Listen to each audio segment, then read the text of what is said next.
Dmitry lived with his grandparents in a small rural town while his parents worked in the big city. After school, he usually went to a self-study room not far from home to finish his homework. One evening, he had a lot of assignments and stayed much later than usual. The other students had already left, and the classroom was silent except for the scratching of his pencil.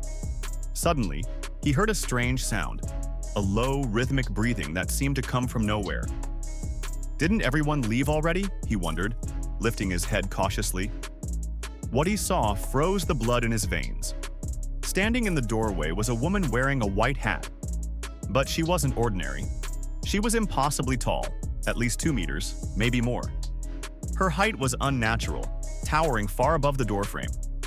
Dmitry's heart hammered in his chest as he quickly lowered his gaze and pretended to focus on his homework, hoping desperately that if he ignored her, she would go away. For a moment, everything was silent. He almost relaxed. Then the breathing sound returned, closer this time. He could sense her presence moving toward him, standing directly behind his chair. His hands trembled as he gripped his pencil, but mercifully, she did nothing. After what felt like an eternity, the presence withdrew, and the sound faded. The moment he felt safe, Dmitry grabbed his bag and ran home as fast as his legs could carry him. When he burst through the door, his grandfather immediately noticed something was wrong. "Why are you so pale? What happened?" Between gasps, Dmitry explained. There was a woman in the study room, an incredibly tall woman, taller than our house. She wore a white hat and made this strange breathing sound. His grandfather's face drained of color. He asked Dmitry to describe every detail, what the woman looked like, what she wore, how she moved, the exact sound she made.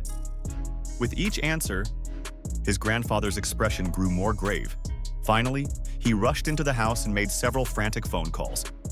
Dmitry's grandmother came out, her hands trembling despite her attempts to appear calm. "Quote 3, she whispered. Quote 4. 20 minutes later, grandfather returned holding a piece of yellow paper with a red seal drawn on it, a protective charm. He knelt down and looked Dmitry directly in the eyes with absolute seriousness. Quote 5.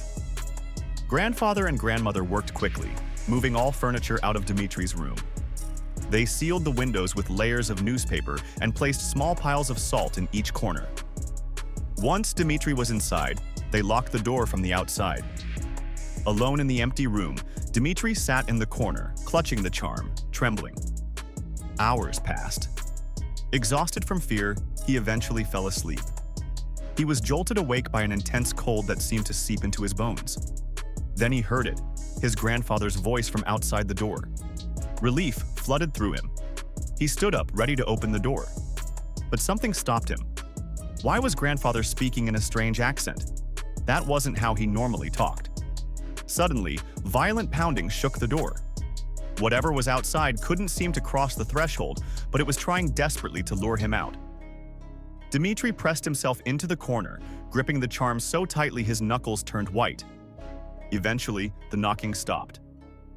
Dmitry cautiously looked up and saw eyes peering through a gap in the corner of the room. They were dark, hollow, and definitely not human.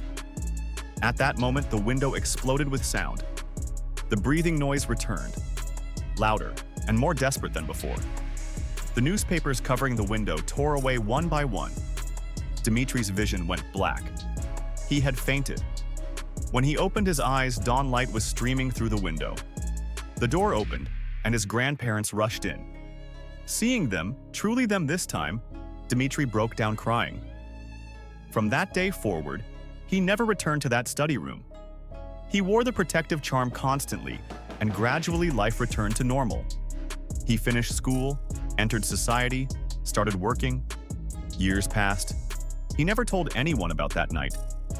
But now, decades later, he needed to tell this story. Because last night while doing laundry, he accidentally washed the old, worn charm that had protected him all these years. The paper dissolved in the water, the red seal washing away. And as he stood there watching it disappear, he heard it again, that familiar, terrible breathing sound. The 8-foot woman was coming back for him.